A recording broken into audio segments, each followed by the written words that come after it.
Hey guys, and welcome to a new book talk video. I totally wasn't planning on doing a book talk video today, but I was in a very random mood, so I thought why not make some good use of my time. A book I want to discuss today is this one, An Unexpected Inheritance of Inspector Chopra by Wasim Khan.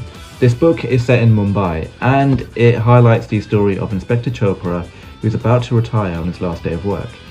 He ends up inheriting an elephant, quite mysterious, and also a murder mystery involving a poor family. As the story goes on, Wasim Khan very excellently captures the senses and the smells of Mumbai, and he also highlights the deep corruption, the scale of poverty, and some of the other problems that haunt the chaotic streets of Mumbai. I also have to give credit to Wasim Khan for highlighting the potential growth India could gear itself towards if it was governed by more capable and less corrupt people.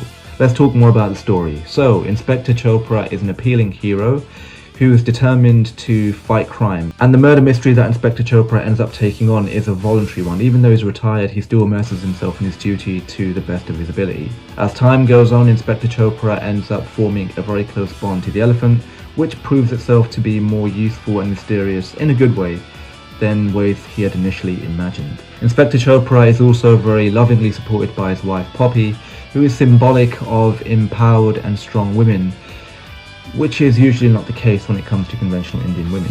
I really like Poppy because she's defiant, supportive, and she's very loyal to her husband.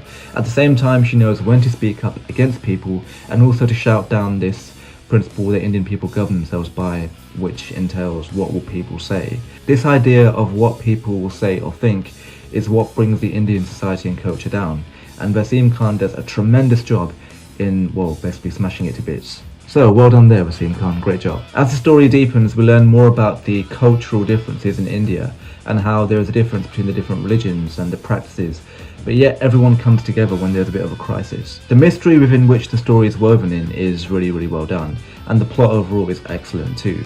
I like the language that Wasim Khan uses, it's very user-friendly, it's not archaic or difficult to go by, and in the end you're left at a bit of a surprise as how the story ends. Speaking more grandly, I think the novel, from my interpretation, can be seen as a bit of a criticism of modern Indian society, of how we neglect the poor and how justice is only seen as something given to those who can afford it. The elephant itself, which by the way is called Ganesha, is also symbolic of the respect the Indian culture tends to have for animals of all species, which I personally like as a vegetarian. One thing that kind of annoyed me about the story was the constant reference to Bollywood. I'm not a fan of Bollywood and never will be, but if you're a fan of Bollywood and you're willing to, let that go, then good on you. Other than that, I won't say too much about the novel because I don't want to ruin everything for you, but all I can say is do pick the novel up and give it a read yourself. As far as I'm aware, Wasim Khan's written a number of novels, so if this is not up your street, then the many others may well be. Also, whilst reading Inspector Chopra, one of the key themes that I drew